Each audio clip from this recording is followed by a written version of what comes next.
In December 1936, Britain watched a king give away the crown. The public heard a love story. The palace saw something colder. Edward VIII did not simply choose Wallis Simpson over the throne. He chose himself over the duty that had protected him since birth. He was born on the 23rd of June, 1894, at White Lodge in Richmond Park, while Queen Victoria still lived, and the British Empire still spoke as if history belonged to it. His full name was Edward Albert Christian George, Andrew Patrick David, but inside the family he was called David, a softer name for a boy who would spend his life resisting the job waiting for him. His parents, later King George V and Queen Mary, loved their children with distance and discipline. In that house, affection arrived on schedule.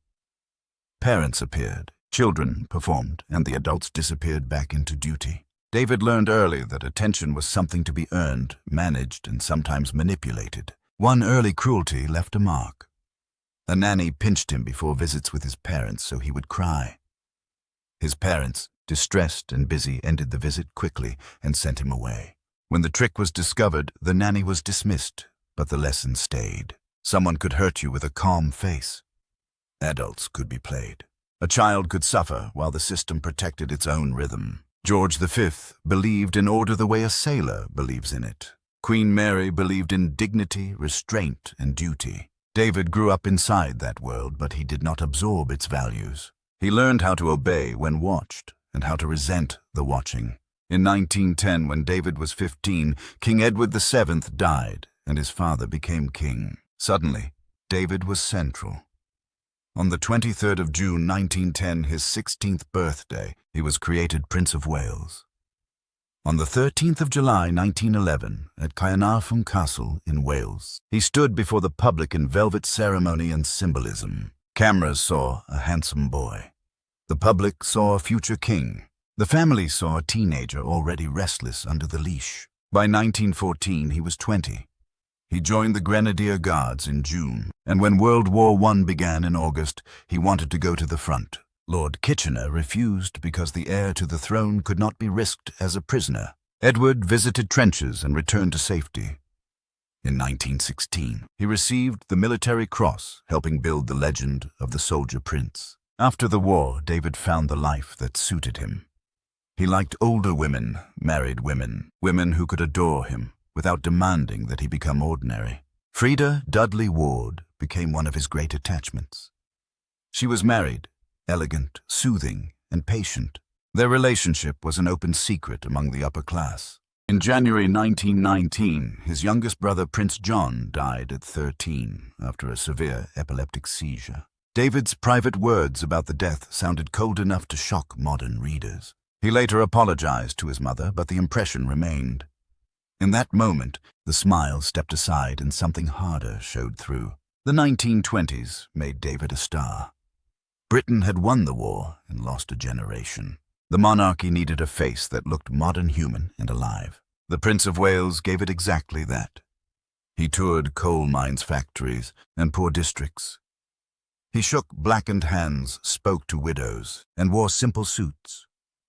The country fell in love with him. He also learned that fame is power.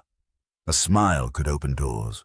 A visit to a poor town could make him look compassionate without forcing him to study poverty after the cameras left. He loved being seen as a man who cared. Sometimes he truly cared.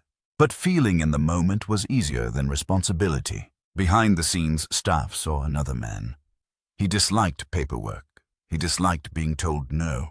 He expected houses, warm meals, perfect cars ready, and servants invisible until needed. If something went wrong, he blamed the nearest person. Strangers often adored him.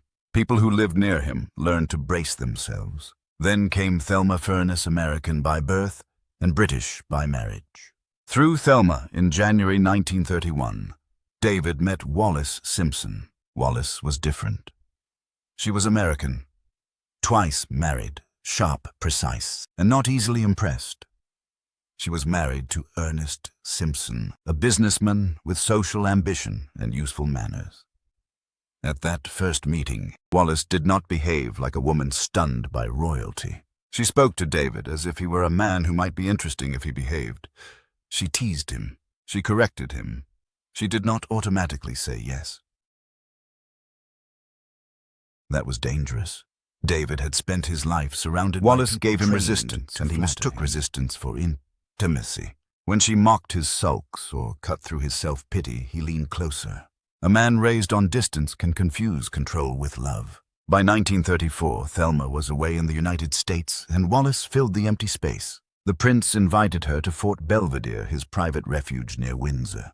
The house had become his kingdom within a kingdom full of comfort, cars, parties, and staff who understood that silence was survival. Wallis began to influence guest lists, clothes, friends, and moods.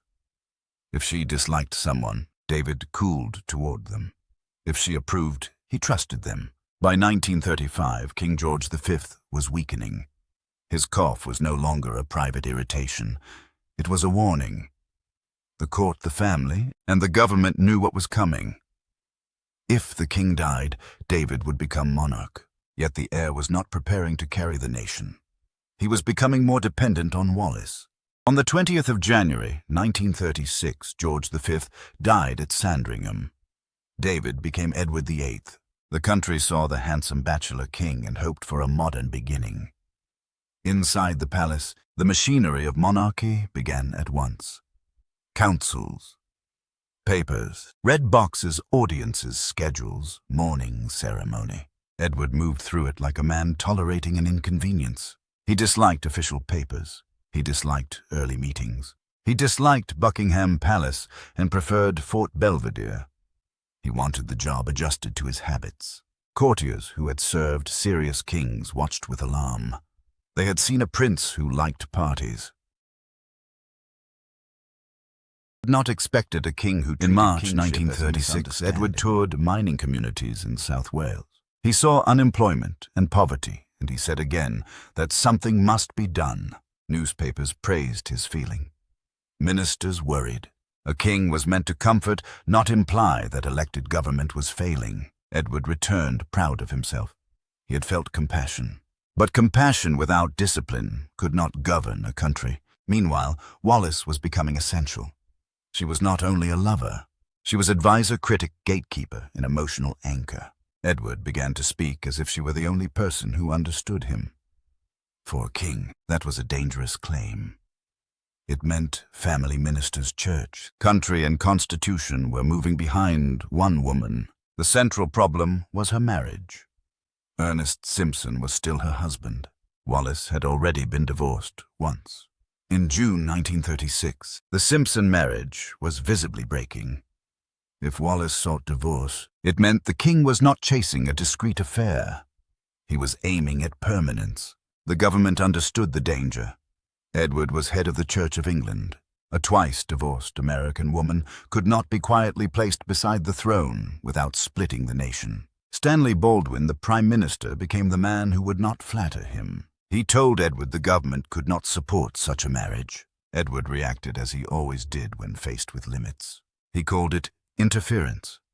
He treated advice as betrayal. He proposed a compromise. He would marry Wallis, but she would not be queen. To him, this sounded clever. To the establishment, it sounded like a man trying to rewrite the Constitution because desire had made him impatient. In August 1936, Edward took Wallis on a Mediterranean yacht holiday aboard the Narlin. It was not hidden enough to deny. Foreign newspapers wrote openly about the king and the married American woman. British editors still held back, but the silence began to look unnatural. Society knew. The palace knew. The government knew. The public was about to know. As autumn deepened, Wallis moved toward divorce, and Edward grew more stubborn. He wanted to speak directly to the people by radio, to present himself as a king in love, blocked by cold men and old rules. Baldwin understood the danger immediately. A monarch appealing over ministers to the public would drag the crown into politics. It would make the king a weapon against the government. By early December 1936, the British press finally broke the silence. Shock moved through sitting rooms, pubs, train carriages, and parliament. Some saw romance. Others saw selfishness. Edward saw only enemies and supporters. He could not admit that the crisis was his own creation. Wallis left for the south of France. partly to escape the heat, partly to breathe outside Edward's need. He panicked. He called, begged, accused, demanded reassurance. His love had become dependency, and dependency in a king spilled into state business, family wounds, and national danger. Baldwin laid out the choices. Edward could give up Wallis. He could marry her and lose the government. He could try to force compromise and split the country, or he could step aside. Edward chose to step outside the system rather than live within it. On December 10, 1936, at Fort Belvedere, the instrument of abdication lay on a table. His brothers were present, including Albert, Duke of York, the shy younger brother with a stammer who had never wanted the throne. Edward signed. The pen moved, and the crown passed out of his hands. He looked like a man expecting admiration for sacrifice. Albert looked like a man being handed a burden he had never sought. On the 11th of December, 1936, Edward spoke to the nation by radio. He said he could not carry the heavy burden of responsibility without the help and support of the woman he loved. The words sounded romantic. They also sounded like a confession that he could not do the job unless his private life obeyed his wishes. Albert became King George VI. He was not glamorous. He was anxious, dutiful, and steady. That was what Britain needed. Edward became Duke of Windsor, and almost immediately he found new reasons to feel wronged. He expected Wallis to be treated as Her Royal Highness after marriage. George VI refused. To the new king and his advisers, it was a necessary boundary. To Edward, it was an insult. In May 1937, Wallis Simpson's divorce became final. On the 3rd of June 1937, Edward married her at Château de Condé in France. No senior member of the royal family attended. The wedding was elegant, controlled, and hollow. Edward had won the woman, but lost the institution that had given him meaning. In October 1937, the Duke and Duchess of Windsor visited Germany. They were received with ceremony, crowds, salutes, and attention. Edward enjoyed it. He met Adolf Hitler at Berghof. He later said he was promoting peace, but the images alarmed Britain. The former king looked flattered by a regime that would soon threaten everything his brother had to defend. When Britain went to war with Germany in September 1939, Edward and Wallis were in France. After Germany invaded France in May 1940, they fled through Spain to Lisbon. British officials feared he might be useful to the wrong side, not because he was a mastermind, but because he was vain, bitter, and hungry to matter. In July 1940, Winston Churchill warned him that he was under military authority and could face court-martial if he disobeyed.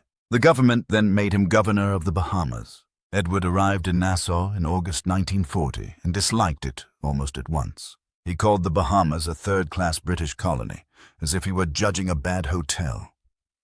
In June 1942, the Burma Road riot forced him to confront labor unrest. In July 1943, Sir Harry Oakes was murdered, and Edward's handling of the investigation caused lasting controversy. He brought in American policemen from Miami. The inquiry became chaotic. The suspect was acquitted, and the murderer was never officially identified. Again, he wanted authority when it flattered him and distance when it turned messy. After 1945, Edward returned to Europe. Captured German documents, later known as the Marburg Files, suggested that German officials had viewed him as useful and had even imagined him as an alternative king if Britain made peace. He denied sinister meaning and treated criticism as persecution. That was his pattern. When judged, he blamed. When limited, he resented. In 1951, he published A King's Story, shaping himself as the hero of a tragedy about love and duty. In 1952, he returned to Britain for the funeral of George VI. In 1953, he came for Queen Mary's funeral. The family received him with formality, not warmth. In 1967, he and Wallis were allowed to appear at an official royal ceremony, but only at the edge, never again at the center. In his final years in Paris, Edward weakened from throat cancer. The voice that had charmed crowds and cut servants slowly failed him. He died on 28th May, 1972, at the age of 77.